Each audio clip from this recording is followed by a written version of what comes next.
Coordination chemistry का Intex question 9.10 दिया हुआ है। Question says the hexa echo manganese 2 इस कॉम्प्लेक्स में जो सेंट्रल मेटल एटम मैग्नीज है +2 ऑक्सीडेशन स्टेट में लाइक कर रहा है। आयन कंटेन्स 5 अनपेयर्ड इलेक्ट्रॉन्स, मतलब ये कॉम्प्लेक्स है, इसमें जो सेंट्रल मेटल एटम है इसके पास में 5 अनपेयर्ड इलेक्ट्रॉन हैं। वाइल द हेक्सासाइनो ये दूसरा कॉम्प्लेक्स हो गया और इसमें भी आपका सेंट्रल मेटल एटम क्या रहेगा, मैग्नीज रहेगा और इसमें भी आपका +2 ऑक्सीडेशन स्टेट में ये आपका सेंट्रल मेटल एटम रहेगा। कंटेन्स ओनली 1 अनपेयर्ड इलेक्ट्रॉन, मतलब है कि यहाँ पर 2 कॉम्प्लेक्स दिए हैं। जो पहला कॉम्प्लेक्स है इसके पास में 5 अनपेयर्ड इलेक्ट्रॉन है, जो दूसरा कॉम्प्लेक्स दिया हुआ है इसके पास में केवल एक ही अनपेयर्ड इलेक्ट्रॉन है। अब देखिए क्वेश्चन क्या बोलता है कि explain by using crystal field theory. ठीक है, इस क्वेश्चन को आप आंसर कर सकते हैं वैलेंस बॉन्ड थ्योरी से भी, बट यहाँ पर स्पेसिकली यहाँ पर मेंशन किया गया है कि आपको इस क्वेश्चन का आंसर देना है by using crystal field theory. ठीक है भाई, अगर आप देखें टाइप ऑफ कॉम्प्लेक्स जो दिया हुआ है तो यहाँ पे ये कॉम्प्लेक्स कैसा दिया हुआ है, इसमें अगर आप देखें तो हेक्सा एक्वा, मतलब कि 6 लिगेंड्स दिए हैं, मतलब ये ऑक्टाहेड्रल कॉम्प्लेक्स हो गया।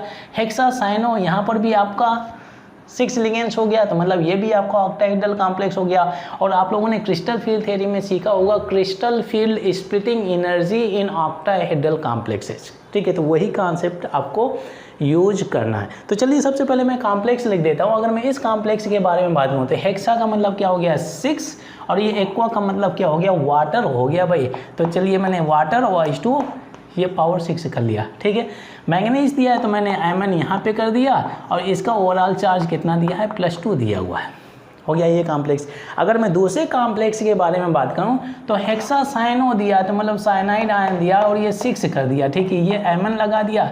क्वेश्चन बोलता है कि भाई इन दोनों कॉम्प्लेक्स में जो आपका सेंट्रल मेटल एटम है +2 ऑक्सीडेशन स्टेट में लाई करेगा। ठीक है, तो आप खास तौर से अगर आप देखें तो यहाँ पे इसको X मान लिए, ओवरऑल चार्ज मान लिया जाए, हमें मालूम नहीं है, तो मैग्नीज +2 ऑक्सीडेशन स्टेट में लाई करेगा। ठीक है, और ये 6 साइनाइड आयन के चार्ज कितना होता है -1 होता है, -1 होता है ना भाई। और ये ओवरऑल चार्ज कितना हो गया X कर लीजिए। अब सिंप्लीफाई करिए, आपको कितना मिल जाएगा, ये हो गया आपका 2 हो जाएगा और यहाँ से -6 हो जाएगा, तो -6 + 2 = -4, मतलब है कि यहाँ पर X की वैल्यू आपको मिलेगी -4। ओवरऑल चार्ज आपको रखना है -4। हो गया भाई, बहुत ही सिंपल। अब इसमें आप कैलकुलेट कर लीजिए ओवरऑल चार्ज कितना हो गया -4, तो -6 से उधर जाएगा तो +6 -4 = +2। Mn की ऑक्सीडेशन स्टेट क्या हो जाएगी +2। तो ये हमारे पास में 2 कॉम्प्लेक्सेज हैं। कैसे कॉम्प्लेक्स हैं, ऑक्टाहेड्रल कॉम्प्लेक्सेज है, क्योंकि दोनों के केस में यूनिडेंटेट लिगेंड्स 6 लगे हुए हैं। ठीक है भाई, चलिए 1 बाय 1 हम दोनों कॉम्प्लेक्सेज के बारे में बात करते हैं। ठीक है, और अप्लाई करते हैं क्रिस्टल फील्ड थ्योरी। तो सबसे पहले मैं इस कॉम्प्लेक्स में क्रिस्टल फील्ड थ्योरी अप्लाई करता हूँ। अब देखिए भाई, इसका सबसे पहले आपको ऑक्सीडेशन स्टेट निकालना है सेंट्रल मेटल एटम का। तो ये तो न्यूट्रल लिगेंड है, तो 6 × 0 हो जाएगा। ओवरऑल चार्ज इसका मैग्नीज का क्या हो जाएगा +2। ठीक है, ये +2 हो गया। ठीक है, अच्छा इसके बाद में इस सेंट्रल मेटल आयन का इलेक्ट्रॉनिक कॉन्फ़िगरेशन लिखिए। वही जो स्टेप हम लोगों ने वैलेंस बॉन्ड थ्योरी में सीखा हुआ था, तो वही पार्ट हम करने वाले हैं। तो Mn का एटॉमिक नंबर कितना होता है 25, तो ये 5 चला जाएगा d ऑर्बिटल में और ये 2 चला जाता है s ऑर्बिटल में। लीजिए इलेक्ट्रॉनिक कॉन्फ़िगरेशन रेडी हो गया। अब देखिए भाई, यहाँ पे अगर आप देखें तो इस सेंट्रल मेटल आयन ने कितने इलेक्ट्रॉन्स लूज किए हैं, 2 इलेक्ट्रॉन्स लूज किए हैं। तो आउटर मोस्ट में ये 2 इलेक्ट्रॉन्स लूज कर लेता है। तो अब क्या बचेगा 3d5, ये 3d5 वेकेंट ऑर्बिटल से आपको कुछ लेना देना नहीं है, क्योंकि ये हाइब्रिडाइजेशन के बारे में नहीं बातचीत करता है। क्रिस्टल फील्ड थ्योरी जो है हाइब्रिडाइजेशन के बारे में नहीं बातचीत करती थी, इस वजह से हम ओवरलैपिंग के बारे में, हाइब्रिडाइजेशन के बारे में नहीं बातचीत करेंगे, केवल डीजनरेट ऑर्बिटल के बारे में बात करेंगे जिनकी होती है स्प्लिटिंग। अब देखिए भाई, डीजनरेट ऑर्बिटल्स की ऑक्टाहेड्रल कॉम्प्लेक्सेज में स्प्लिटिंग कैसे होती है, ये पार्ट आप लोगों ने सीखा होगा क्रिस्टल फील्ड थ्योरी में। ये हो गया डीजनरेट ऑर्बिटल्स। आप लोगों ने देखा होगा कि ये जो आपके ईजी ऑर्बिटल्स होते हैं इनकी एनर्जी ज़्यादा होती है in comparison to T2G orbitals. ये कौन से ऑर्बिटल्स होते हैं, ये होते हैं x² - dx² - y² और ये dz² हो जाता है। ये कौन सा होता है dxy, dyz और dzx होता है। ठीक है, ज़्यादा डिटेल में नहीं जाएंगे ऐसा क्यों होता है, क्योंकि आप लोगों ने क्रिस्टल फील्ड थ्योरी में सीखा होगा, ऑलरेडी हम लोगों ने लेक्चर में डिस्कस किया हुआ है। ठीक है भाई, अब देखिए इसमें अगर आप देखें तो ये 3d5 दिया, सिंगली फील्ड कर देते हैं, यहाँ पे हुंस रूल फॉलो कर लेते हैं भाई। ठीक है, अब देखिए ये एनर्जी प्रोफाइल है ऑक्टाहेड्रल कॉम्प्लेक्सेज में। ये ऑक्टाहेड्रल कॉम्प्लेक्सेज में एनर्जी प्रोफाइल रहेगा तो इसमें क्या हो जाएगा, इन ऑर्बिटल्स की एनर्जी ज़्यादा, इन ऑर्बिटल्स की एनर्जी कम। तो जिन ऑर्बिटल्स की एनर्जी कम होती है सबसे पहले इलेक्ट्रॉन्स वहाँ पे एंटर करेगा। भाई स्टेबिलिटी के लिए ज़्यादा एनर्जी होगी तो वहाँ पर रिपल्सन होगा तो स्टेबिलिटी कम हो जाएगी। अब देखिए होता क्या है, एक स्पिन यहाँ पे फिल करिए, दूसरा स्पिन यहाँ पे फिल करिए, तीसरा स्पिन यहाँ पे फिल करिए। कितने स्पिन है टोटल, इलेक्ट्रॉन्स कितने हैं, 5 हैं, तो 3 तो मैंने फिल कर दिया। अब देखिए क्वेश्चन एराइज होता है कि जो फोर्थ वाला इलेक्ट्रॉन है यहाँ पे जाना चाहिए कि यहाँ पे जाना चाहिए। तो ये चीज़ आप डिसाइड कर सकते हैं by looking at the type of ligand given here. जैसा कि हम लोगों ने ऑलरेडी सीखा हुआ कि अगर आपका वीक फील्ड लिगेंड है तो पेयरिंग ऑफ इलेक्ट्रॉन नहीं होता है, स्ट्रॉन्ग फील्ड लिगेंड है तो पेयरिंग ऑफ इलेक्ट्रॉन होता है। बहुत ही सिंपल पार्ट। और एक और पार्ट मैंने बोला हुआ था कि भाई अगर आप आइडेंटिफाई करना चाहते हैं कि स्ट्रॉन्ग फील्ड लिगेंड है या वीक फील्ड लिगेंड है तो स्ट्रॉन्ग फील्ड लिगेंड्स वो होते हैं जिन लिगेंड्स में नाइट्रोजन, फास्फोरस और कार्बन डोनर एटम होते हैं। ठीक है भाई। वीक फील्ड लिगेंड्स वो होते हैं जिसमें से डोनर एटम आपका ऑक्सीजन, सल्फर या तो हेलोजेंस होते हैं। इसमें अगर आप देखें तो H2 हो गया, इसमें से ऑक्सीजन के पास में लोन पेयर होता है और इसमें से ऑक्सीजन डोनर एटम होता है। मतलब है कि ये है आपका वीक फील्ड लिगेंड। और जब वीक फील्ड लिगेंड लगा हुआ है मतलब है कि यहाँ पर आप पेयरिंग ऑफ इलेक्ट्रॉन नहीं करेंगे। तो मतलब है कि जो फोर्थ इलेक्ट्रॉन है यहाँ पे रख करके आप पेयरिंग नहीं करेंगे।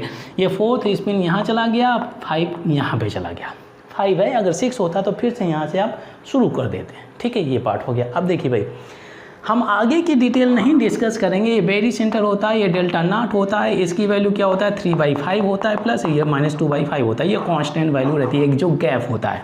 अभी इसके बारे में डिस्कस नहीं करेंगे क्योंकि क्वेश्चन पहुँच ही नहीं रहा है। क्वेश्चन ये बोल रहा है कि आपको जस्टिफाई करना है कि ये जो कॉम्प्लेक्स है, इस कॉम्प्लेक्स में जो आपका सेंट्रल मेटल एटम है इसके पास में कितने अनपेयर्ड इलेक्ट्रॉन है, 5। काउंट कर लीजिए भाई, 1 2 3 4 5 अनपेयर्ड इलेक्ट्रॉन है। तो ये तो पार्ट जस्टिफाई हो जाता है कि इस कॉम्प्लेक्स में जो आपका सेंट्रल मेटल एटम है कितने अनपेयर्ड इलेक्ट्रॉन है, 5 अनपेयर्ड इलेक्ट्रॉन है। चलिए अब सेकेंड के बारे में बात करते हैं। जो सेकेंड कॉम्प्लेक्स है इसमें सेंट्रल मेटल एटम के पास में केवल एक ही अनपेयर्ड इलेक्ट्रॉन है। चलिए डिस्कस कर लेते हैं। अब देखिए भाई ये भी आपका ऑक्टाहेड्रल कॉम्प्लेक्स है। ठीक है, चलिए वही स्टेप फॉलो करते हैं। सबसे पहले इसमें से Mn की ऑक्सीडेशन स्टेट आप निकालेंगे, दैट इज +2। ठीक है, अब इसका Mn2 का इलेक्ट्रॉनिक कॉन्फ़िगरेशन लिखेंगे तो ये तो एक पहले भी हम लोगों ने निकाला हुआ है, 3d5 मिल जाता है। ये ऑलरेडी लिखा हुआ है तो क्यों फिर से कैलकुलेट करना, फिर लिखना। ठीक है, ये हो गया भाई। अब देखिए हम लोग शो करते हैं स्प्लिटिंग ऑफ ऑर्बिटल्स या degenerate orbitals in octahedral complexes. तो ये डीजनरेट ऑर्बिटल्स मैंने बना दिए। अब फिर इसके बाद में ईजी ऑर्बिटल्स की एनर्जी ज़्यादा रहती है इन कंपैरिजन टू T2g। ये हो गया भाई। अब देखिए यहाँ पे 5 इसमें नंबर दिया, ये 3d5 दिया हुआ है, ये कर दिया भाई। ठीक है, अब ध्यान दीजिए भाई एक इंपॉर्टेंट पार्ट जिसकी वजह से दोनों की इंफॉर्मेशन चेंज हो जाती है। First, second and third 3 spin भर दिया और जो फोर्थ स्पिन है तो यहाँ पे जाना चाहिए कि यहाँ पे जाना चाहिए, ये डिसाइड करेंगे based on the type of ligand. अगर इस लिगेंड के बारे में बात करें तो ये आपका क्या है भाई, साइनाइड आयन है। इसको साइनिडो बोलते हैं जब नॉमेनक्लेचर में करते हैं। तो अब देखिए साइनाइड आयन हो गया भाई। इसमें से कार्बन एटम डोनर एटम होता है और जैसे कि मैंने बोला हुआ कि एक स्ट्रॉन्ग फील्ड लिगेंड वो होते हैं जिसमें से carbon, nitrogen and phosphorus donor atom की तरह काम करते हैं। मतलब है कि ये आपका स्ट्रॉन्ग फील्ड लिगेंड की तरह काम कर रहा है। अगर स्ट्रॉन्ग फील्ड लिगेंड दिया है मतलब है कि यहाँ पर आपको पेयरिंग ऑफ इलेक्ट्रॉन करना पड़ेगा। अभी जब पेयरिंग ऑफ इलेक्ट्रॉन करेंगे तो ये इंफॉर्मेशन कंप्लीटली इससे चेंज हो जाएगी। इसमें पेयरिंग ऑफ इलेक्ट्रॉन नहीं किया क्योंकि इसमें लगा हुआ है आपका वीक फील्ड लिगेंड, इसमें लग गया आपका स्ट्रॉन्ग फील्ड लिगेंड। इसी वजह से दोनों कॉम्प्लेक्सेज में सेंट्रल मेटल एटम सेम है, सेंट्रल मेटल एटम की ऑक्सीडेशन स्टेट सेम है, परंतु लिगेंड्स डिफरेंट टाइप का लगा होने की वजह से जो इंफॉर्मेशन है दोनों की इंफॉर्मेशन चेंज हो जाती है। अब देखिए भाई यहाँ पे अगर आप ध्यान दें तो फोर्थ जो इलेक्ट्रॉन है तो यहाँ पे एंटर करेगा, पेयरिंग कर देंगे तो ये क्या हो जाएगा भाई, ये 4 और ये 5 ये इलेक्ट्रॉन्स हैं हमारे पास में केवल। अब देखिए भाई बाकी की इंफॉर्मेशन हम नहीं डिस्कस करेंगे क्योंकि क्वेश्चन नहीं पूछ रहा है। इसको आप लिख सकते हैं 3/5, ये -2/5 लिख सकते हैं। लिखें या ना लिखें कोई मतलब नहीं है क्योंकि आपको उसी पार्ट में फोकस करना है जो क्वेश्चन पूछ रहा है। अब बताइए भाई इसमें कितने अनपेयर्ड इलेक्ट्रॉन है, ये हो गया आपका 1 अनपेयर्ड इलेक्ट्रॉन्स। तो ये जो सेकेंड कॉम्प्लेक्स है हैज़ ओनली 1 अनपेयर्ड इलेक्ट्रॉन्स। जो आपको फर्स्ट कॉम्प्लेक्स है इसके पास में कितने इलेक्ट्रॉन हैं, 5 अनपेयर्ड इलेक्ट्रॉन्स। ठीक है, तो इस तरह से इस क्वेश्चन को आप बहुत ही आसानी से आंसर कर सकते हैं।